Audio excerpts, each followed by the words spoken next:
ಪ್ರೀತಿಯ ಎಲ್ಲ 10ನೇ ತರಗತಿ ಮಕ್ಕಳಿಗೆ ನಮಸ್ಕಾರ. ತಾವೆಲ್ಲರೂ ಕೂಡ ಮುಂದೆ ಬರುವಂತಹ ಪರೀಕ್ಷೆಗೆ ಬಹಳಷ್ಟು ಸಿದ್ಧತೆ ಮಾಡಿಕೊಳ್ತಾ ಇದ್ದಾರೆ ಅಂತ ಹೇಳಿ ಭಾವಿಸ್ತೀನಿ. ಇನ್ನೇನು ಇವತ್ತಿಗೆ ಕೇವಲ 8 ದಿನ ಮಾತ್ರ ಪರೀಕ್ಷೆಗೆ ಬಾಕಿ ಉಳಿದಿದೆ. ಇನ್ನು 8ನೇ ದಿನದಷ್ಟೊತ್ತಿಗೆ ನೀವು ಕನ್ನಡ ಪರೀಕ್ಷೆಯನ್ನು ಬರೀತಾ ಇರ್ತೀರ. ಮಕ್ಕಳೇ, ಈಗಾಗಲೇ ನಿಮಗೆ ಸರ್ಕಾರದಿಂದ ಈ 4 ಪೇಪರನ್ನು ಬಿಟ್ಟಿದ್ದಾರೆ, ಮಾಡೆಲ್ ಪೇಪರ್ಸನ್ನು. ಅದರ ಜೊತೆಗೆ ಒಂದು ರಾಜ್ಯ ಮಟ್ಟದ ಪೂರ್ವ ಸಿದ್ಧತಾ ಪರೀಕ್ಷೆ ಕೂಡ ಆಗಿದೆ. ಅಲ್ಲಿಗೆ 5 ಪೇಪರ್ ಆಯಿತು.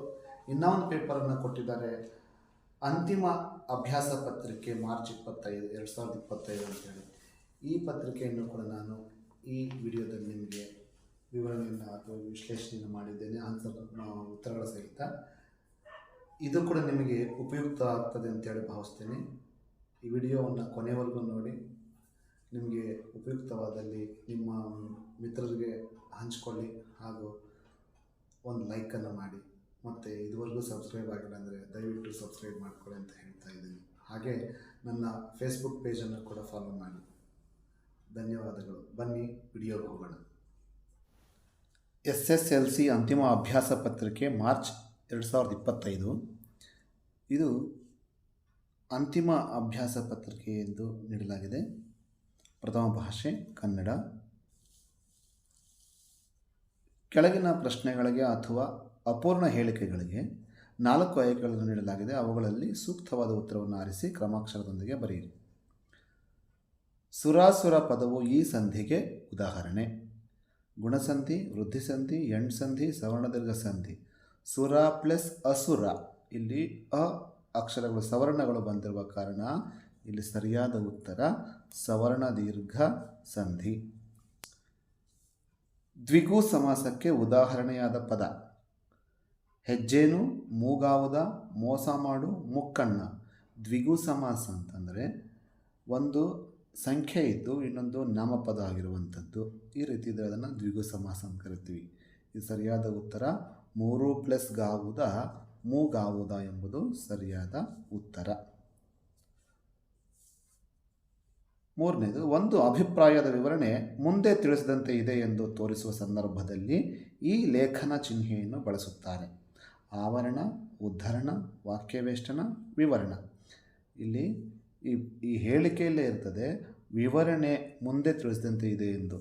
ಹಾಗಾಗಿ ಇಲ್ಲಿ ಸರಿಯಾದ ಉತ್ತರ ವಿವರಣಾತ್ಮಕ ಚಿಹ್ನೆ. ಆವರಣ ಅನ್ನೋದು ಸಮಾನಾರ್ಥಕ ಪದಗಳನ್ನು ಹೇಳುವಾಗ ಬಳಸುವುದು. ಉದ್ಧರಣ ಎಂದರೆ ಇನ್ನೊಬ್ಬರು ಹೇಳಿದ ಮಾತುಗಳನ್ನು ಹೇಳಿದಾಗ ಬಳಸುವಂಥದ್ದು. ವಾಕ್ಯವೇಷ್ಟನ ಅಂತಂದರೆ ಮುಖ್ಯ ಪದಗಳು ಅಥವಾ ಪಾರಿಭಾಷಿಕ ಶಬ್ದಗಳನ್ನು ಬಳಸುವಾಗ ಈ ಚಿಹ್ನೆಯನ್ನು ಬಳಸುತ್ತೇವೆ. ಇನ್ನು ಮುಂದೆ ತೃತೀಯ ವಿಭಕ್ತಿಯ ಕಾರಕಾರ್ಥವಿದು. ಕರಣಾರ್ಥ, ಅಧಿಕರಣ, ಅಪಾದಾನ, ಕರ್ಮಾರ್ಥ. ಇಲ್ಲಿ ತೃತೀಯ ವಿಭಕ್ತಿ ಪ್ರತ್ಯಯಕ್ಕೆ ಸರಿಯಾದ ಉದಾಹರಣೆ ಕರಣಾರ್ಥ. ಅಧಿಕರಣ ಸಪ್ತಮಿ, ಅಪಾದಾನ ಪಂಚಮಿ, ಕರ್ಮಾರ್ಥ ದ್ವಿತೀಯ. ಇನ್ನು 5ನೇ ಪ್ರಶ್ನೆ, ತದ್ದಿತಾಂತ ನಾಮಕ್ಕೆ ಉದಾಹರಣೆಯಾದ ಪದ. ಜಾಣತನ, ಬಳೆಗಾರ, ಉಡುಗೆ, ಓಟ. ತದ್ದಿತಾಂತ ಅಂದರೆ ನಾಮಪದಕ್ಕೆ ಸಂಬಂಧಪಟ್ಟಿರುವಂಥದ್ದು. ಇಲ್ಲಿ ಒಬ್ಬ ವ್ಯಕ್ತಿಯನ್ನು ಸೂಚಿಸ್ತದೆ. ಹಾಗಾಗಿ ಇಲ್ಲಿ ಬಳೆಗಾರ ಎಂಬುದು ಸರಿಯಾದ ಉತ್ತರ. ತದ್ದಿತಾಂತ ನಾಮಕ್ಕೆ ಸರಿಯಾದ ಉತ್ತರ ಬಳೆಗಾರ. ಇನ್ನು ಮಾಡು ಧಾತುವಿನ ಸಂಭಾವನಾರ್ಥಕ ರೂಪ. ಮಾಡಿರಿ, ಮಾಡೋಣ, ಮಾಡಿಯಾರು, ಮಾಡನು. ಇದಕ್ಕೆ ಸರಿಯಾದ ಉತ್ತರ ಮಾಡಿಯಾರು. ಮಾಡಿರಿ ಅಂದರೆ ವಿಧ್ಯರ್ಥಕ, ಮಾಡೋಣ ಅಂದ್ರೂ ವಿಧ್ಯರ್ಥಕ, ಮಾಡನು ಅಂದರೆ ನಿಷೇಧಾರ್ಥಕ. ಮಾಡಿಯಾರು ಅನ್ನೋದು ಇಲ್ಲಿ ಸಂಭಾವನಾರ್ಥಕ, ಸಂಶಯಾರ್ಥದಲ್ಲಿ ಹೇಳುವಂಥದ್ದು. ಇನ್ನು 2ನೇ ಮುಖ್ಯ ಪ್ರಶ್ನೆ, ಸಂಬಂಧೀಕರಿಸಿ ಬರೆಯುವಂಥದ್ದು. ಸಾಕು ಸಾಕು ದ್ವಿರುಕ್ತಿ, ದಡದಡ ಡ್ಯಾಶ್. ಈ ದಡದಡ ಅನ್ನೋದು ನೋಡಿ, ಇದು ಅರ್ಥಸಹಿತ ಪದಗಳು ದ್ವಿರುಕ್ತಿ 2 ಸಲ ಬಳಕೆ ಆಗಿದೆ. ಈ ದಡದಡ ಅನ್ನೋದಕ್ಕೆ ಅರ್ಥರಹಿತ ಪದ ಆಗಿರೋದ್ರಿಂದ ಇದು ಇಲ್ಲಿ ಒಂದೇ ಪದವನ್ನು ಇನ್ನೊಂದು ಸರ್ತಿ ಉಚ್ಚಾರಣೆ ಮಾಡ್ತಾ ಇದ್ದೀವಿ. ಹಾಗಾಗಿ ಇದು ಅನುಕರಣಾವ್ಯ ಪದಕ್ಕೆ ಉದಾಹರಣೆಯಾಗಿರುವಂಥದ್ದು. ಪ್ರತಿಹಾರಿ, ಪಡಿಯರ, ಕಾರ್ಯ. ಇವೆರಡೂ ಪದಗಳಿಗಿರುವಂಥ ಸಂಬಂಧ ತದ್ಭವ ಮತ್ತು ತತ್ಸಮ ಸಂಬಂಧ ಇದೆ. ಹಾಗೆಯೇ ಕಾರ್ಯಪದದ ತತ್ಸಮ ಪದ ಕಾರ್ಯ ಕಜ್ಜ. ಯುಧಿಷ್ಠಿರ ಅಂಕಿತ ನಾಮ, ಪಂಡಿತ ಡ್ಯಾಶ್. ಪಂಡಿತ ಅನ್ನೋದು ಅನ್ವರ್ಥನಾಮ.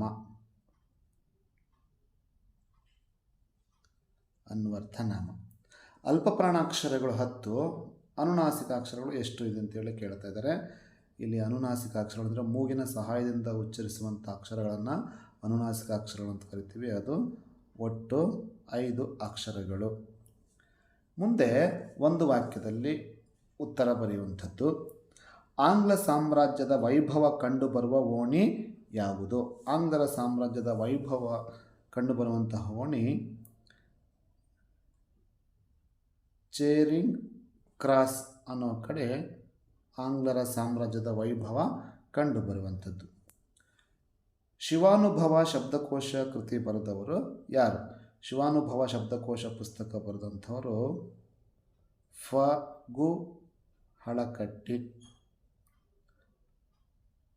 ಫಗು ಹಳಕಟ್ಟಿಯವರು ಈ ಶಿವಾನುಭವ ಶಬ್ದಕೋಶ ಪುಸ್ತಕವನ್ನು ಬರೀತಾರೆ. ಮುಂದಿನ ಪ್ರಶ್ನೆ, ಕೌಸಂಬಿಯ ಅರಸ ಯಾರು? ಅಗ್ನಿಭೂತಿ ವಾಯುಭೂತಿ ಪಾಠದಲ್ಲಿ ಬರುವಂಥದ್ದು. ಕೌಸಂಬಿಯ ಅರಸ ಅತಿಬಳ. ಮತಂಗಾಶ್ರಮದಲ್ಲಿ ವಾಸವಿದ್ದ ತಪಸ್ವಿನಿ ಯಾರು? ಮತಂಗಾಶ್ರಮದಲ್ಲಿ ವಾಸವಿದ್ದ ತಪಸ್ವಿನಿ ಶಬರಿ. ಪರಶುರಾಮರು ದ್ರೋಣನಿಗೆ ನೀಡಿದ ಪ್ರಧಾನ ಅಸ್ತ್ರಗಳಾವುವು? ಪ್ರಧಾನ ಅಸ್ತ್ರಗಳು ವಾರುಣ, ವಾಯುವ್ಯ, ಆಗ್ನೇಯ ಮತ್ತು ಪೌರಂದರಾದಿ ಪ್ರಧಾನ ಅಸ್ತ್ರಗಳನ್ನು ಪರಶುರಾಮನು ದ್ರೋಣನಿಗೆ ನೀಡ್ತಾನೆ. ಕವಿ GS ಶಿವರುದ್ರಪ್ಪರವರ ಪ್ರಕಾರ ನದಿ ಜಲಗಳು ಏನಾಗಿವೆ? ನದಿ ಜಲಗಳು ಕಲುಷಿತವಾಗಿವೆ. ಪುಟ್ಟಪೋರಿಯ ಅಮ್ಮ ಎಲ್ಲಿ ಮಲಗಿದ್ದಾಳೆ? ಪುಟ್ಟಪೋರಿಯ ಅಮ್ಮ ಗುಡಿಸಲಿನಲ್ಲಿ ಮಲಗಿದ್ದಾಳೆ. ಇನ್ನು ಮುಖ್ಯ ಪ್ರಶ್ನೆ 4. ಕೆಳಗಿನ ಪ್ರಶ್ನೆಗಳಿಗೆ 3 ಅಥವಾ 4 ವಾಕ್ಯಗಳಲ್ಲಿ ಉತ್ತರ ಬರೆಯಿರಿ. ಒಟ್ಟು 10 ಪ್ರಶ್ನೆ, 2 ಅಂಕ, 20 ಅಂಕ. 2 ಅಂಕದ ಪ್ರಶ್ನೆಗಳು 20 ಅಂಕದ ಒಟ್ಟು. ಲಿಪಿಯ ಜಾಡು ಆರಂಭಗೊಂಡ ಬಗೆಯನ್ನು ವಿವರಿಸಿ. ನಾನು ಇದನ್ನು ಬರೆದು ತೋರಿಸೋದಿಲ್ಲ, ಹಾಗೆ ಹೇಳೋದಕ್ಕೆ ಪ್ರಯತ್ನ ಪಡ್ತೇನೆ. ಲಿಪಿಯ ಜಾಡು ಆರಂಭಗೊಂಡ ಬಗೆ ಹೇಗೆ ಅಂದರೆ, ಮನುಷ್ಯ ತನ್ನ ಸಂಚಾರಿ ಜೀವನವನ್ನು ತ್ಯಜಿಸಿ ಒಂದು ಕಡೆ ನೆಲೆ ನಿಲ್ಲೋದಕ್ಕೆ ಪ್ರಾರಂಭ ಮಾಡ್ತಾನೆ. ಆಗ ಅವನಿಗೆ ಲೆಕ್ಕ ಮಾಡುವ ಅವಶ್ಯಕತೆ ಉಂಟಾಗ್ತದೆ. ಆಗ ತಾನು ಕೂಲಿ ಮಾಡಿದಂಥದ್ದಕ್ಕೆ ಗೋಡೆ ಮೇಲೆ ಒಂದೊಂದು ಗೆರೆಯನ್ನು ಹಾಕೊಳ್ಳೋದ್ರ ಮೂಲಕ ಅದನ್ನು ಕೊನೆಯಲ್ಲಿ ಎಣಿಸಿ ವೇತನವನ್ನು ಪಡೆಯುವಂಥದ್ದು ವಾಡಿಕೆ ಆಗುತ್ತೆ. ಹೀಗೆ ಲಿಪಿಯ ಜಾಡು ಆರಂಭ ಆಗೋದಕ್ಕೆ ಪ್ರಾರಂಭ ಆಗ್ತದೆ. ಇದು ನಮ್ಮ ಭಾಷೆ ಪಾಠದಿಂದ ಕೇಳಿರುವಂತಹ ಪ್ರಶ್ನೆ. ಇನ್ನು ವಚನಕಾರರ ದೃಷ್ಟಿಯಲ್ಲಿ ಅರಿವು ಎಂದರೆ ಏನು ವಿವರಿಸಿ. ಇದು ಎದೆಗೆ ಬಿದ್ದ ಅಕ್ಷರ ಎಂಬ ಪಾಠದಿಂದ ಎದೆಗೆ ಬಿದ್ದ ಅಕ್ಷರ, ಭೂಮಿಗೆ ಬಿದ್ದ ಬೀಜ ಎಂಬ ಅಂಶಗಳು ಇಂದಲ್ಲ ನಾಳೆ ಫಲ ಕೊಡ್ತವೆ. ಹಾಗೆ ವಚನಕಾರರ ದೃಷ್ಟಿಯಲ್ಲಿ ಅರಿವು ಎಂದರೇನು? ಅದು ಕೇವಲ ತಿಳುವಳಿಕೆಯಿಂದ ಅಲ್ಲ, ಅದು ಕ್ರಿಯೆಯಿಂದ ಒಡಮೂಡುವಂಥದ್ದು ಅಂಥೇಳಿ ಅಲ್ಲಿ ಈ ವಿಷಯವನ್ನು ಇಲ್ಲಿ ಬರೀಬೇಕಾಗತ್ತೆ. ಇನ್ನು ವ್ಯಾವಹಾರಿಕ ಮತ್ತು ಗ್ರಾಂಥಿಕ ಭಾಷೆಯ ಲಕ್ಷಣಗಳೇನು? ಇದು ಕೂಡ ನಮ್ಮ ಭಾಷೆ ಪಾಠದಿಂದ ಬಂದಿರುವಂಥದ್ದು. ವ್ಯಾವಹಾರಿಕವೆಂದರೆ ಅದು ಜನರು ಮಾತನಾಡುವಂಥದ್ದು. ಗ್ರಾಂಥಿಕ ಭಾಷೆ ಅಂದರೆ ಪುಸ್ತಕದಲ್ಲಿ ಬರೆಯುವಂಥದ್ದು. ಇವೆರಡರ ನಡುವೆ ಇರುವಂತಹ ವ್ಯತ್ಯಾಸವನ್ನು ಇಲ್ಲಿ ನಾವು ಮತ್ತೆ ಲಕ್ಷಣಗಳನ್ನು ಬರೀಬೇಕಾಗತ್ತೆ. ಸೂರ್ಯಮಿತ್ರನು ಮಾವನೆಂದು ತಿಳಿದಾಗ ವಾಯುಭೂತಿಯ ಪ್ರತಿಕ್ರಿಯೆ ಹೇಗಿತ್ತು? ಇದು ಅಗ್ನಿಭೂತಿ ಮತ್ತು ವಾಯುಭೂತಿಯರ ಕಥೆ ಎಂಬ ಪಾಠದಿಂದ ಆರಿಸ್ಕೊಳ್ಳಲಾಗಿರುವಂಥದ್ದು. ಇಲ್ಲಿ ಸೂರ್ಯಮಿತ್ರನು ಮಾವನೆಂದು ತಿಳಿದಾಗ ನಾವು ಇಷ್ಟು ದಿನ ನಮ್ಮ ಹತ್ರ ಭಿಕ್ಷೆಯನ್ನು ಬೇಡಿ ನಮ್ಮ ಬಳಿ ನಮಗೆ ಸರಿಯಾದ ಊಟವನ್ನು ನೀಡದೆ ನಮಗೆ ಹಿಂಸೆಯನ್ನು ಕೊಟ್ಟಿದ್ದಾನೆ. ಕನಿಷ್ಠ ಪಕ್ಷ ಸ್ನಾನ ಮಾಡುವಾಗ ನಮಗೆ ತಲೆಗೆ ಎಣ್ಣೆಯೂ ಕೂಡ ಕೊಟ್ಟಿಲ್ಲ ಅಂಥೇಳಿ ಆತನ ಮೇಲೆ ಒಂದು ರೀತಿಯ ನಿರಭಿಮಾನ ಉಂಟಾಗ್ತದೆ. ಹಕ್ಕಿಯ ಹಾರಾಟವನ್ನು ಆಕಾಶಕ್ಕೆ ಹೇಗೆ ಹೋಲಿಸಿದ್ದಾರೆ? ಹಕ್ಕಿ ಹಾರುತ್ತದೆ ನೋಡಿದರ ಪದ್ಯದಿಂದ ಆಯ್ಕೆ ಮಾಡಿಕೊಂಡಿರುವಂಥದ್ದು. ಇಲ್ಲಿ ಹಕ್ಕಿ ತನ್ನ 2 ರೆಕ್ಕೆಗಳನ್ನು ಆಕಾಶಕ್ಕೆ ಬಡಿದಿದೆ, ಎಲ್ಲವನ್ನೂ ಆವರಿಸಿಕೊಂಡಿದೆ. ಆಕಾಶದಲ್ಲಿರುವಂತಹ ಸೂರ್ಯ ಮತ್ತು ಚಂದ್ರನನ್ನು ಕಣ್ಣುಗಳನ್ನಾಗಿಸಿಕೊಂಡಿದೆ ಹಾಗೂ ನಕ್ಷತ್ರಗಳನ್ನು ಮಾಲೆಯನ್ನಾಗಿಸಿಕೊಂಡು ಎಲ್ಲ ಕಡೆ ವ್ಯಾಪಿಸಿಕೊಂಡಿದೆ ಎಂಬುದನ್ನು ಇಲ್ಲಿ ವಿವರಿಸಬೇಕಾಗತ್ತೆ. ಪರಶುರಾಮರು ಮಣ್ಣಿನ ಪಾತ್ರೆಯಲ್ಲಿ ಅರ್ಘ್ಯವನ್ನು ಕೊಡಲು ಕಾರಣವೇನು? ಇಲ್ಲಿ ಸ್ಪೆಲ್ಲಿಂಗ್ ಮಿಸ್ಟೇಕ್ ಆಗಿದೆ, ಕೊಡಲು ಅಂತ ಬರಬೇಕು, ಮುದ್ರಣ ದೋಷ ಅದು. ಪರಶುರಾಮನು ಮಣ್ಣಿನ ಪಾತ್ರೆಯಲ್ಲಿ ಯಾಕೆ ಅರ್ಘ್ಯವನ್ನು ಕೊಟ್ಟನು ಅಂತಂದರೆ, ದ್ರೋಣನು ಹೋಗೋದ್ರ ಒಳಗಡೆ ಎಲ್ಲವನ್ನು ದಾನ ಮಾಡಿರ್ತಾನೆ, ಭೂಮಂಡಲವನ್ನು, ಎಲ್ಲ ತನ್ನ ಆಸ್ತಿ ಎಲ್ಲವನ್ನು ಕೂಡ ಕೊಟ್ಟುಬಿಟ್ಟಿರ್ತಾನೆ. ಹಾಗಾಗಿ ಅವನ ಬಳಿ ಇದ್ದಿದ್ದು ಮಣ್ಣಿನ ಪಾತ್ರೆ ಅಷ್ಟೇ ಇರ್ತದೆ. ಹಾಗಾಗಿ ಬಂದಿರುವಂತಹ ದ್ರೋಣಾಚಾರ್ಯನಿಗೆ ಮಣ್ಣಿನ ಪಾತ್ರೆಯಲ್ಲಿ ಅರ್ಘ್ಯವನ್ನು ಕೊಡ್ತಾನೆ. ಅಂದವಾದ ಬರವಣಿಗೆ ಬಗ್ಗೆ ಗಾಂಧೀಜಿಯವರ ಅಭಿಪ್ರಾಯವೇನು? ಗಾಂಧೀಜಿಯವರು ದಕ್ಷಿಣ ಆಫ್ರಿಕಾಕ್ಕೆ ಹೋಗೋದಕ್ಕಿಂತ ಮೊದಲು ಬರವಣಿಗೆ ಅನ್ನೋದು ಅಷ್ಟೊಂದು ಮುಖ್ಯ ಅಲ್ಲ ಅಂತ ಭಾವಿಸಿರ್ತಾರೆ. ಯಾವಾಗ ಅವರು ದಕ್ಷಿಣ ಆಫ್ರಿಕಾಕ್ಕೆ ಹೋದಾಗ ಅಲ್ಲಿ ಸುಶಿಕ್ಷಿತ ಯುವ ವಕೀಲರ ಬರವಣಿಗೆಯನ್ನು ನೋಡಿ, ಮುತ್ತುಕೊಣಿಸಂಥ ಬರವಣಿಗೆ ನೋಡಿ ಇವರಿಗೆ ನಾಚಿಕೆ ಆಗ್ತದೆ. ಆಮೇಲೆ ಅವರು ಸರಿ ಮಾಡ್ಕೊಳ್ಳೋ ಅಂಥೇಳಿ ಪ್ರಯತ್ನ ಮಾಡ್ತಾರೆ. ಅದನ್ನು ಅವರು ಸುಟ್ಟ ಮಡಿಕೆಗೆ ಮಣ್ಣನ್ನು ಮೆತ್ತಿದಂತೆ ಆಗ್ತದೆ ಅಂಥೇಳಿ ಅದರ ಬಗ್ಗೆ ಅವರು ಹೇಳ್ತಾರೆ. ನಂತರ ರಾಜರ ಪ್ರಕೃತಿ ಹೇಗಿರುತ್ತದೆ? ರಾಜರ ಪ್ರಕೃತಿ ಇದು ಶುಕನಾಸನ ಉಪದೇಶ ಪಾಠದಿಂದ ಆಯ್ಕೆ ಮಾಡಿಕೊಂಡಿರುವಂಥದ್ದು. ರಾಜರ ಕುಟುಂಬದಲ್ಲಿ ಹುಟ್ಟಿದರೆ ಸಾಕು, ಅವರ ಕಿವಿ ಕಿವಡಾಗಿಬಿಡ್ತದೆ. ಮತ್ತು ಗುರುಪದೇಶ ಅನ್ನೋದು ಅವ್ರಿಗೆ ಯಾರಿಗೂ ಕೂಡ ತಲೆಗೆ ಹತ್ತುವುದಿಲ್ಲ. ಇವರಿಗೆ ಜಗತ್ತು ಕ್ಷುದ್ರವಾಗಿ ಕಾಣ್ತದೆ. ಹೀಗೆ ದುಡ್ಡಿನ ಅಹಂಕಾರದಿಂದ ಅವರ ಪ್ರಕೃತಿ ಎಲ್ಲವನ್ನು ಕೂಡ ಬಹಳ ಸಣ್ಣದಾಗಿ ನೋಡುವಂತಹದ್ದು ಆಗುತ್ತದೆ ಅಂತ ಹೇಳಿ ಇದನ್ನು ವಿವರಣೆ ಕೊಡಬೇಕಾಗತ್ತೆ. ಜ್ಞಾನಿ ಅಜ್ಞಾನಿಗಳ ಸಂಘದ ಬಗೆಗಿನ ಅಕ್ಕಮಹಾದೇವಿಯ ಅಭಿಪ್ರಾಯವೇನು? ವಚನಗಳು ಎಂಬ ಪದದಿಂದ ಇದನ್ನು ಆಯ್ಕೆ ಮಾಡಿಕೊಂಡಿರುವಂಥದ್ದು. ಜ್ಞಾನಿಗಳ ಜೊತೆ ಸಂಘ ಮಾಡಿದ್ರೆ ಏನಾಗುತ್ತೆ, ಅಜ್ಞಾನಿಗಳ ಜೊತೆ ಸಂಘ ಮಾಡಿದ್ರೆ ಏನಾಗುತ್ತೆ ಅಂಥೇಳಿ. ಜ್ಞಾನಿಗಳ ಜೊತೆ ಸಂಘ ಮಾಡಿದರೆ ಮೊಸರು ಹೊಸದು ಬೆಣ್ಣೆಯನ್ನು ತೆಗೆದುಕೊಂಡಂತೆ ಆಗ್ತದೆ. ಅಜ್ಞಾನಿಗಳ ಜೊತೆ ಸಂಘ ಮಾಡಿದರೆ ಕಲ್ಲನ್ನು ಹೊಡೆದು ಕಿಡಿ ತೆಗೆದುಕೊಂಡಂತೆ ಆಗುತ್ತದೆ ಅಂಥೇಳಿ ಅಕ್ಕಮಹಾದೇವರು ಬಹಳ ಸುಂದರವಾಗಿ ಹೇಳ್ತಾರೆ. ಭಗತ್ ಸಿಂಗ್ ಜಲಿಯನ್ ವಾಲಾ ಬಾಗ್ನ ಹತ್ಯಾಕಾಂಡದ ಮಣ್ಣಿನ ಕುರಿತು ತಂಗಿಗೆ ಹೇಳಿದ್ದೇನು? ಇಲ್ಲಿ ಭಗತ್ ಸಿಂಗ್ ಅಮೃತಸರಕ್ಕೆ ಹೋಗಿ ಅಲ್ಲಿ ಜಲಿಯನ್ ವಾಲಾ ಬಾಗ್ ದುರಂತದಲ್ಲಿ ಪ್ರಾಣವನ್ನು ಅರ್ಪಣೆ ಮಾಡಿದಂತಹ ಸೈನಿಕರ ರಕ್ತದಿಂದ ಮಿಳಿತವಾದಂತಹ ಮಣ್ಣನ್ನು ಒಂದಷ್ಟು ಡಬ್ಬಿಯಲ್ಲಿ ತುಂಬಿಕೊಂಡು ಬಂದು ಮನೆಗೆ ಬಂದಿರ್ತಾನೆ. ಆ ಮಣ್ಣನ್ನು ಹೇಳ್ತಾನೆ, ಇದು ಬಹಳ ಪವಿತ್ರವಾದಂತಹ ಮಣ್ಣು, ಇದರಲ್ಲಿ ತ್ಯಾಗ ಇದೆ, ಇದನ್ನು ಪ್ರತಿದಿನ ನಾನು ಪೂಜೆ ಮಾಡ್ತೇನೆ ಅಂಥೇಳಿ ಆ ಮಣ್ಣಿನ ಕುರಿತು ತಂಗಿಗೆ ಹೇಳ್ತಾನೆ. ಇನ್ನು ಕೆಳಗಿನ ಕವಿ ಸಾಹಿತಿಗಳ ಕಾಲ, ಸ್ಥಳ, ಕೃತಿ ಮತ್ತು ಪ್ರಶಸ್ತಿಗಳನ್ನು ಕುರಿತು ವಾಕ್ಯ ರೂಪದಲ್ಲಿ ಬರೆಯಿರಿ. 2 ಕೊಡ್ತಾರೆ, 2 ಬರೀಬೇಕಾಗತ್ತೆ. ಇಲ್ಲಿ ವಿನಾಯಕ ಕೃಷ್ಣ ಗೋಕಾಕ್ ಮತ್ತು ದ.ರಾ ಬೇಂದ್ರೆ ಕೊಟ್ಟಿದ್ದಾರೆ. ವಿನಾಯಕ ಕೃಷ್ಣ ಗೋಕಾಕ್ರವರು 1909ರಲ್ಲಿ ಹಾವೇರಿ ಜಿಲ್ಲೆಯ ಸವಣೂರಿನಲ್ಲಿ ಈತ ಜನಿಸ್ತಾರೆ. ಇವರು ಬರೆದಿರುವಂತಹ ಕೃತಿಗಳೆಂದರೆ ಸಮುದ್ರ ಗೀತೆಗಳು, ಪಯಣ, ಉಗಮ, ಇಜ್ಜೋಡು, ಸಮರಸವೇ ಜೀವನ, ಭಾರತ ಸಿಂಧು ರಶ್ಮಿ, ದ್ಯಾವ ಪೃಥ್ವಿ ಮುಂತಾದ ಕೃತಿಗಳನ್ನು ಈತ ರಚಿಸ್ತಾನೆ. ಇವರಿಗೆ ಬಂದಿರುವಂತಹ ಪ್ರಶಸ್ತಿಗಳೆಂದರೆ ಕರ್ನಾಟಕ ಸಾಹಿತ್ಯ ಅಕಾಡೆಮಿ ಪ್ರಶಸ್ತಿ, ಕೇಂದ್ರ ಸಾಹಿತ್ಯ ಅಕಾಡೆಮಿ ಪ್ರಶಸ್ತಿ ಹಾಗೂ ಕರ್ನಾಟಕ ವಿಶ್ವವಿದ್ಯಾಲಯದ ಗೌರವ ಡಾಕ್ಟರೇಟ್, ಬೆಂಗಳೂರು ವಿಶ್ವವಿದ್ಯಾಲಯದ ಗೌರವ ಡಿ.ಲಿಟ್ ಪದವಿಗಳು ಇವರಿಗೆ ಲಭಿಸಿದೆ. ಹಾಗೂ ಸಾಹಿತ್ಯದಲ್ಲಿ ಅತ್ಯುನ್ನತವಾದಂತಹ ಜ್ಞಾನಪೀಠ ಪ್ರಶಸ್ತಿಯು ಕೂಡ ಇವರಿಗೆ ದೊರೆತಿರುವಂಥದ್ದು ನಾವು ನೋಡ್ತೀವಿ. ಜ್ಞಾನಪೀಠ ಪ್ರಶಸ್ತಿ ಇಷ್ಟನ್ನು ಬರೆದ್ರೆ ನಿಮಗೆ 3 ಅಂಕ ಸಿಗ್ತದೆ.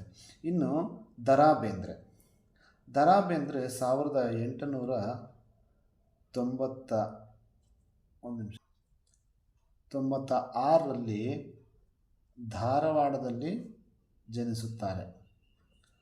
1896 ಧಾರವಾಡದಲ್ಲಿ ಜನಿಸುತ್ತಾರೆ. ಇವರ ಕಾವ್ಯನಾಮ ಅಂಬಿಕಾ ತನಯ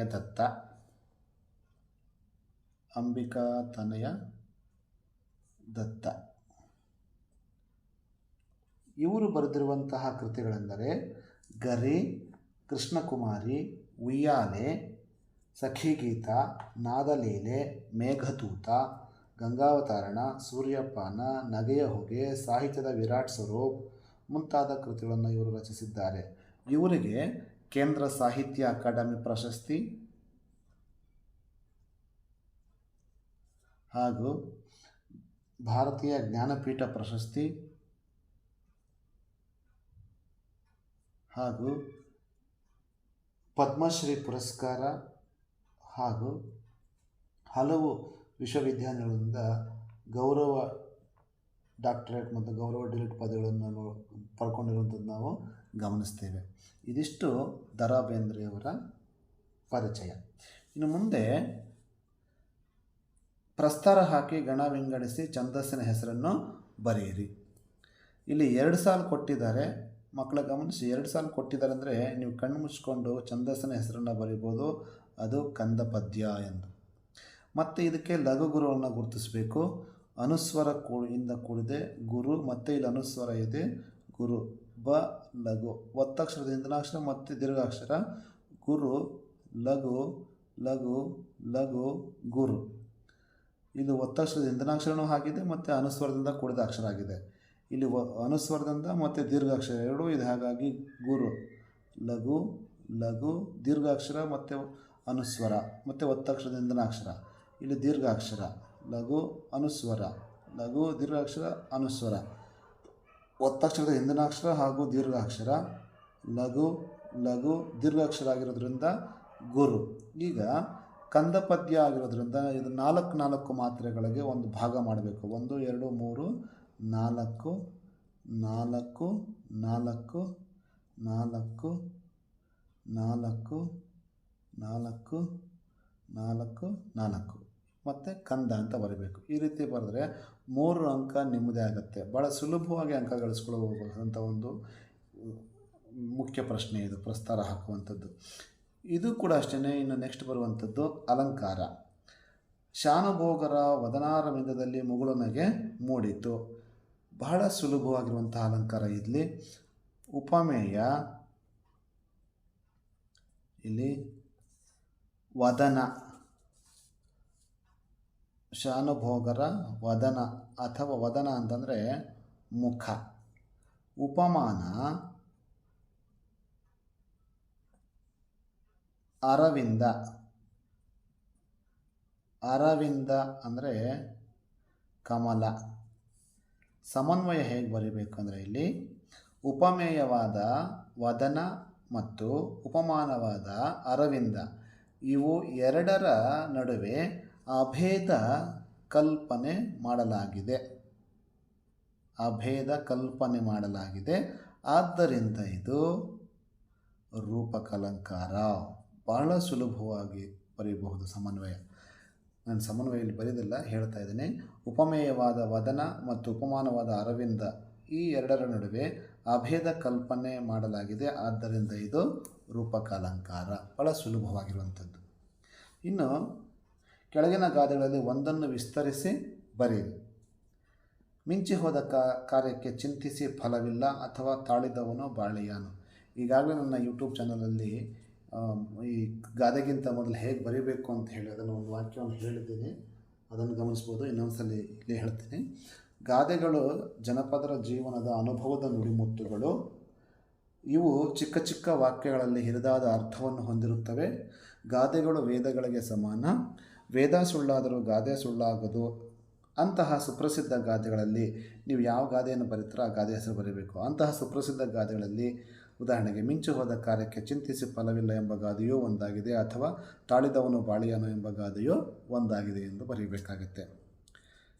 ಮತ್ತು ಅದರ ಮಹತ್ವದೊಂದಿಗೆ ವಿವರಣೆ ಕೊಟ್ಟರೆ 3 ಅಂಕ ಸಿಗ್ತದೆ. ಇನ್ನು ಸಂದರ್ಭ ಸಹಿತ ಸ್ವಾರಸ್ಯ ವಿವರಿಸಿ. ಇನಿತಾದರ ತೋರುವ ನಿನ್ನ ನಬ್ಬೆಯೆಂದೇ ಕುರಿತೆವು. ಇದು ಶಬರಿ ಪಾಠದಿಂದ ಆಯ್ಕೆ ಮಾಡಿಕೊಂಡಿರುವಂಥದ್ದು. ಪೂತಿನ ಬರೆದಿರುವಂಥದ್ದು. ರಾಮ ಶಬರಿಗೆ ಹೇಳುವ ಮಾತು. ತಾವು ಕಡಿಮೆ ಮಾತನಾಡಿದ್ದೀರಿ, ಹೆಚ್ಚು ಕೆಲಸ ಮಾಡಿದ್ದೀರಿ. ಇದು ಕೂಡ ಮುದ್ರಣ ದೋಷ ಆಗಿದೆ. ಕೆಲಸ ಅಂತ ಬರಬೇಕು. ಈ ಇದನ್ನು ಭಾಗ್ಯಶಿಲ್ಪಿಗಳು ಪಾಠದಿಂದ ಆರಿಸ್ಕೊಂಡಿರುವಂಥದ್ದು. ಇದು ಜಯಪ್ಪ ಗೌಡ ಬರೆದಿರುವಂಥದ್ದು. ಈ ಮಾತನ್ನು ಹೇಳುವಂಥದ್ದು ನೆಹರೂರವರು ವಿಶ್ವೇಶ್ವರಯ್ಯರವರಿಗೆ ಹೇಳುವಂತಹ ಮಾತು ಅವರ ಶತಮಾನೋತ್ಸವ ಸಂದರ್ಭದಲ್ಲಿ. ನೆಮ್ಮದಿಯಿಂದ ಬದುಕಲು ಈ ಜನ ಬಿಡಬೇಕಲ್ಲ. ಈ ಮಾತು ಬಂದಿರುವಂಥದ್ದು ಯುದ್ಧ ಪಾಠದಿಂದ. ಚಪ್ಪಲಿಗಳು ಎಂಬ ಕಥಾ ಸಂಕಲನ ಇದನ್ನು ಬರೆದಿರುವಂಥದ್ದು ಸಾರಾ ಅಬೂಬಕ್ಕರ್. ಈ ಮಾತನ್ನು ಮುದುಕಿ ರಾಹಿಲನಿಗೆ ಹೇಳುವ ಮಾತು. ಹಸುರತ್ತಲ್ ಹಸುರಿತ್ತಲ್ ಹಸುರೆತ್ತಲ್ ಪಕ್ಷಿಕಾಶಿ ಕವನ ಸಂಕಲನದಿಂದ ಆರಿಸಿದ ಹಸುರು ಪದ್ಯ ಭಾಗ. ಇದನ್ನು ಕುವೆಂಪುರವರು ಬರೆಯುವಂಥದ್ದು. ಸುತ್ತಲೂ ಹಸರನ್ನು ನೋಡಿ ಈ ಕವಿ ಈ ಮಾತನ್ನು ಹೇಳ್ತಾನೆ. ಜೀವ ಸತ್ತು ಹೋಗುವುದು ಗೊತ್ತಾ? ಇದು ಹಲಗಲಿ ಬೇಡರು, PS ಗದ್ದಗಿ ಮಠರ್ ಅವರು ಸಂಪಾದಿಸಿರುವ ಹಲಗಲಿ ಬೇಡರು ಎಂಬ ಪದ್ಯ ಭಾಗದಿಂದ ಆರಿಸಿಕೊಳ್ಳಲಾಗಿದೆ. ಈ ಮಾತನ್ನು ನಾಲ್ವರು ಪ್ರಮುಖರಲ್ಲಿ ಒಬ್ಬ ಹೇಳುವಂಥದ್ದು. ಯಾವಾಗ ಅಂದರೆ ನಾವು ಶಸ್ತ್ರಾಸ್ತ್ರವನ್ನು ಕೊಟ್ಟರೆ ನಮಗೆ ಜೀವಕ್ಕೆ ತೊಂದರೆ ಬರ್ತದೆ ಅಂತ ಹೇಳುವ ಮಾತು. ಎತ್ತಣ ತುರಂಗಂ ಇದು ಪೊಕ್ಕ ಪೂದೋಟಮಂ ತೊತ್ತಳೆದು.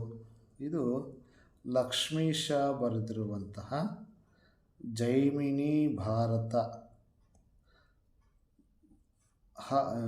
ವೀರಲವ ಎಂಬ ಪದ್ಯ ಭಾಗದಿಂದ ಆರಿಸ್ಕೊಂಡಿರುವಂಥದ್ದು.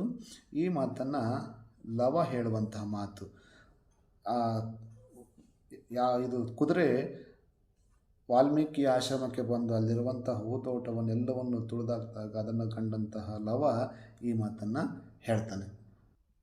ಮುಂದೆ ನಿಮಗೆಲ್ಲ ಇಷ್ಟ ಆಗುವಂತಹ ಒಂದು ಮುಖ್ಯ ಪ್ರಶ್ನೆ, ಪದ್ಯ ಭಾಗವನ್ನು ಪೂರ್ಣಗೊಳಿಸಿ ಬರೆಯಿರಿ. ಇಲ್ಲಿ ಚಲಮನೆ ಮೆರವಂ ಪದ್ಯದಿಂದ ಆಯ್ಕೆ ಮಾಡಿಕೊಂಡಿದ್ದಾರೆ. ನೆಲಕಿರುವೆನೆಂದು ಬಗೆದಿರೆ ಛಲಕಿರುವೆಂ ಪಾಂಡು ಸುತರೊಳಿ ನೆಲನಿದು ಪಾಳ್ ನೆಲ ನೆನಗೆ ದಿನಪ ಸುತನ ಕೊಲೆಸಿದ ನೆಲನೊಡನೆ ಮತ್ತೆ ಪುದು வாழ்ದಪನೆ. ಅಥವಾ ಪುಟ್ಟಿದ ನೂರುವರು ಮೆನ್ನೊಡ ಹುಟ್ಟಿದ ನೂರುವರು ಮಿದಿರ್ಚಿ ಸತ್ತೊಡೆ ಕೋಪಂ ಪುಟ್ಟಿ ಪೊದಳ್ದುದು ಸತ್ತರ್ ಪುಟ್ಟರೆ ಪಾಂಡವರೊಳಿರಿದು ಛಲಮನೆ ಮೆರವಂ. 4 ಅಂಕ ಸುಲಭವಾಗಿ ಗಳಿಸ್ಕೊಳ್ಬಹುದು. ಇದಾದ ಮೇಲೆ ಸಾರಾಂಶವನ್ನು ಬರೆಯುವಂಥದ್ದು. ಇಲ್ಲಿ ಮರಳು ಮಾಧವ ಮಹಿರಾಜ್ಯದ ಸಿರಿಗೆ ಸೋಲುವನಲ್ಲ, ಕೌಂತೆಯರು ಸುಯೋಧರನಿಗೆ ಬೆಸಕೈವಲ್ಲಿ ಮನವಿಲ್ಲ, ಹೊರದ ತಾತಾರಂಗೆ ಹಗವರ ಸಿರಿವನೊರೆದೊಪ್ಪಿಸುವೆಂದು ಎಂಬಿ ಭರದುಳಿರ್ದೆನು, ಕೌರವೇಂದ್ರನ ಕೊಂದೆ ನೀನು. ಇಲ್ಲಿ ಇದು ಕೌರವೇಂದ್ರನ ಕೊಂದೆ ನೀನು ಎಂಬ ಪದ್ಯಭಾಗದಿಂದ ಆಯ್ಕೆ ಮಾಡಿಕೊಳ್ಳಲಾಗಿದೆ. ಇಲ್ಲಿ ಇದು ಬರೆಯೋದಕ್ಕಿಂತ ಮೊದಲು ಈ ಪದ್ಯಭಾಗದ ಆಯ್ಕೆಯನ್ನು ಬರೀಬೇಕಾಗತ್ತೆ. ಈ ಪದ್ಯಭಾಗವನ್ನು ಕುಮಾರವ್ಯಾಸರವರು ಬರೆದಿರುವಂತಹ ಕುಮಾರವ್ಯಾಸ ಭಾರತ ಎಂಬ ಕೃತಿಯಿಂದ ಆಯ್ದ ಕೌರವೇಂದ್ರನ ಕೊಂದೆ ನೀನು ಎಂಬ ಪದ್ಯಭಾಗದಿಂದ ಆಯ್ಕೆ ಮಾಡಿಕೊಳ್ಳಲಾಗಿದೆ ಎಂಬುದನ್ನು ಬರೆದು, ಅದಾದ ಮೇಲೆ ಈ ಮಾತುಗಳನ್ನು ಯಾರು ಹೇಳ್ತಾ ಇದ್ದಾರೆ ಎಂಬುದನ್ನು ಬರೀಬೇಕು. ಮರಳು ಮಾಧವ ಮಹಿರಾಜ್ಯದ ಸಿರಿಗೆ ಅಂದರೆ ಇಲ್ಲಿ ಕರ್ಣ ಶ್ರೀಕೃಷ್ಣನಿಗೆ ಹೇಳ್ತಾನೆ, ತಾನು ಅನೇಕ ಆಮಿಷಗಳನ್ನು ಹೊಡ್ಡಿದಾಗ ಅವರು ಹೇಳುವಂತಹ ಮಾತು, ಹುಚ್ಚು ಕೃಷ್ಣ, ನಾನು ಆ ಮಹಿರಾಜ್ಯದ ಸಿರಿಗೆ ಆ ಸಂಪತ್ತಿಗೆ ನಾನು ಸೋಲುವುದಿಲ್ಲ. ಕೌಂತೆಯರು ಅಂದರೆ ನನಗೆ ಪಾಂಡವರು ಮತ್ತು ಸುಯೋಧನರು, ಪಾಂಡವರು ಹಾಗೂ ದುರ್ಯೋಧನರು ನನಗೆ ಬೆಸಕೈವಲ್ಲಿ ಅಂದರೆ ಸೇವೆಯನ್ನು ಮಾಡಿಸ್ಕೊಳ್ಳೋದಕ್ಕೆ ನನಗಿಷ್ಟ ಇಲ್ಲ. ಹೊರದ ದಾತಾರಂಗೆ ನನಗೆ ಆಶ್ರಯ ಕೊಟ್ಟಂತಹ ಆ ದಾತಾರ ಆಶ್ರಯದಾತನಿಗೆ ಹಗೆವರ ಅಂದರೆ ಇಲ್ಲಿ ಶತ್ರುಗಳ ಶಿರವನ್ನು ಅರಿದು ಅವುಗಳ ಶತ್ರುಗಳ ತಲೆಯನ್ನು ಕತ್ತರಿಸಿ ನನ್ನ ಆಶ್ರಯದಾತನಿಗೆ ಒಪ್ಪಿಸಬೇಕು ಎಂಬ ಭರದಲ್ಲಿ ಇದ್ದೆ.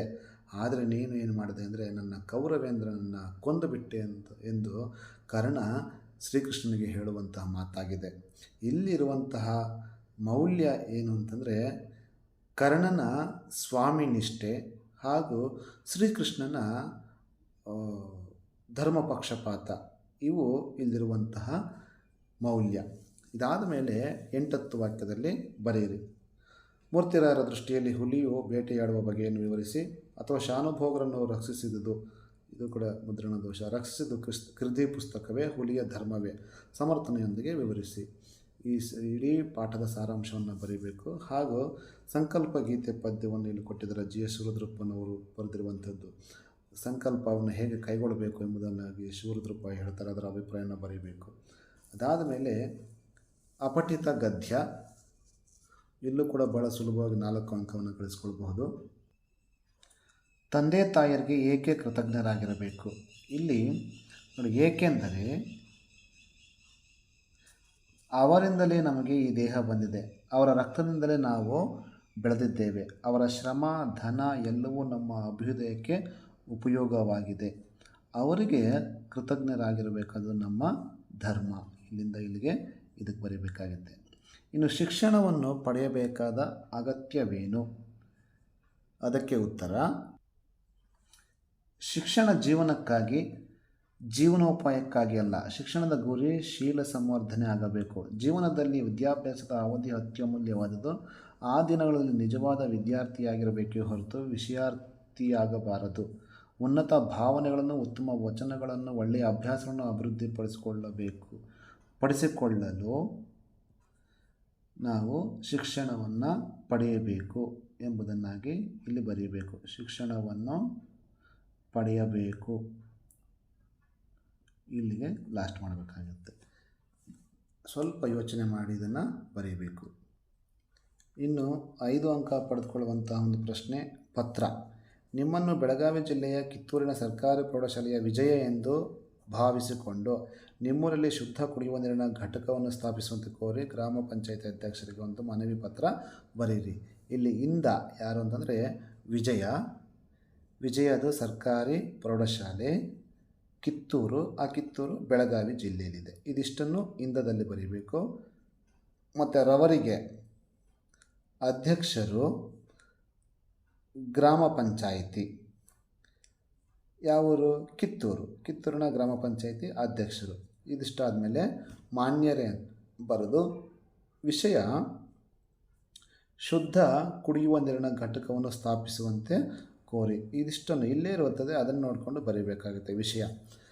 ಇದಾದ ಮೇಲೆ ಪತ್ರದ ಒಡಲು ಈ ಮೇಲ್ಕಂಡ ವಿಷಯಕ್ಕೆ ಸಂಬಂಧಿಸಿದಂತೆ ನಮ್ಮೂರಿನಲ್ಲಿ ಶುದ್ಧ ಕುಡಿಯುವ ನೀರಿನ ಘಟಕ ಇಲ್ಲದಿರುವ ಕಾರಣ ಬೇರೆ ಊರಿಗೆ ಹೋಗುವಂತಹ ಪರಿಸ್ಥಿತಿ ಬಂದಿದೆ. ಹೋಗಲು ಬಹಳ ದೂರವಾಗಿದೆ. ಮತ್ತು ಹಾಗೆ ಬೋರ್ವೆಲ್ನ ನೀರನ್ನು ಕುಡಿದು ಅನೇಕ ಅನಾರೋಗ್ಯದ ಸಮಸ್ಯೆಗಳಿಗೆ ಜನರು ಈಡಾಗುತ್ತಿದ್ದಾರೆ. ಆದ್ದರಿಂದ ತಾವುಗಳು ನಮ್ಮ ಊರಿನಲ್ಲಿ ಶುದ್ಧ ಕುಡಿಯುವ ನೀರಿನ ಘಟಕವನ್ನು ಸ್ಥಾಪಿಸಬೇಕೆಂದು ತಮ್ಮಲ್ಲಿ ಕಳಕಳಿಯಾಗಿ ಪ್ರಾರ್ಥನೆ ಮಾಡಿಕೊಳ್ಳುತ್ತಿದ್ದೇನೆ. ಧನ್ಯವಾದಗಳೊಂದಿಗೆ ಇಂತಿ ತಮ್ಮ ವಿಶ್ವಾಸಿ ವಿಜಯ ಎಂದು ಬರೆದು ಆಮೇಲೆ ಅದು ಸಿಗ್ನೇಚರ್ ಮಾಡಬೇಕಾಗುತ್ತೆ. ಇಂದಾಗೆ ನೇರವಾಗಿ ದಿನಾಂಕ ಮತ್ತು ಸ್ಥಳವನ್ನು ಬರೆದ್ರು ಮುಗಿಸಿ ಮತ್ತು ಹೊರವಿಳಾಸವನ್ನು ಬರೆದ್ರೆ ಮುಗೀತು. 5 ಅಂಕ ಸಿಗ್ತದೆ. ಅಥವಾ ನಿಮ್ಮನ್ನು ಮೈಸೂರು ಜಿಲ್ಲೆಯ ನಂಜನಗೂಡಿನ ಸರ್ಕಾರಿ ಪ್ರೌಢಶಾಲೆಯ ಶ್ರೀನಿಧಿ ಎಂದು ಭಾವಿಸಿಕೊಂಡು ಧಾರವಾಡ ಜಿಲ್ಲೆ ಗದಗದಲ್ಲಿರುವಂಥ, ಇಲ್ಲಿ ಮಿಸ್ಟೇಕ್ ಇದೆ, ವಾಸವಾಗಿರೋ ನಿಮ್ಮ ಸ್ನೇಹಿತಿಗೆ ನಿಮ್ಮ ಪರೀಕ್ಷೆ ಸಿದ್ಧತೆ ಕುರಿತು ತಿಳಿಸುತ್ತಾ ಒಂದು ಪತ್ರ ಬರೆಯಿರಿ. ಇದಕ್ಕಿಂತ ನೀವು ವ್ಯಾವಹಾರಿಕ ಪತ್ರವನ್ನು ಆಯ್ಕೆ ಮಾಡಿಕೊಳ್ಳುವಂಥದ್ದೇ ಉತ್ತಮ ಅನಿಸ್ತದೆ. ಅದಾದ ಮೇಲೆ ಪ್ರಬಂಧವನ್ನು ಬರೆಯುವಂಥದ್ದು. 15 ವಾಕ್ಯಗಳಿಗೆ ಮೀರಿದಂತೆ ಪ್ರಬಂಧ ಬರೆಯಿರಿ. ಶಾಲಾ ಶಿಕ್ಷಣದಲ್ಲಿ ಮೌಲ್ಯ ಶಿಕ್ಷಣದ ಮಹತ್ವ ಅಥವಾ ತ್ಯಾಜ್ಯ ವಸ್ತು ನಿರ್ವಹಣೆ. ಇದನ್ನು 3 ಹಂತಗಳಲ್ಲಿ ಬರೀಬೇಕಾಗುತ್ತೆ. ಮೊದಲು ಪೀಠಿಕೆ, ಅದಾದ ಮೇಲೆ ವಿಷಯ ನಿರೂಪಣೆ ಅಥವಾ ವಿಷಯ ಬೆಳವಣಿಗೆ, ಅದಾದ ಮೇಲೆ ಉಪಸಂಹಾರ. ಈ ರೀತಿ 3 ಹಂತಗಳಲ್ಲಿ ಬರೆದಿದ್ದೆ ಆದರೆ 5 ಅಂಕ ಸಿಗ್ತದೆ. ಇದು ನಿಮಗೆ ಉಪಯುಕ್ತವಾಗಿದೆ ಎಂದು ಭಾವಿಸುತ್ತೇನೆ. ಧನ್ಯವಾದಗಳು. ನಮಸ್ಕಾರ.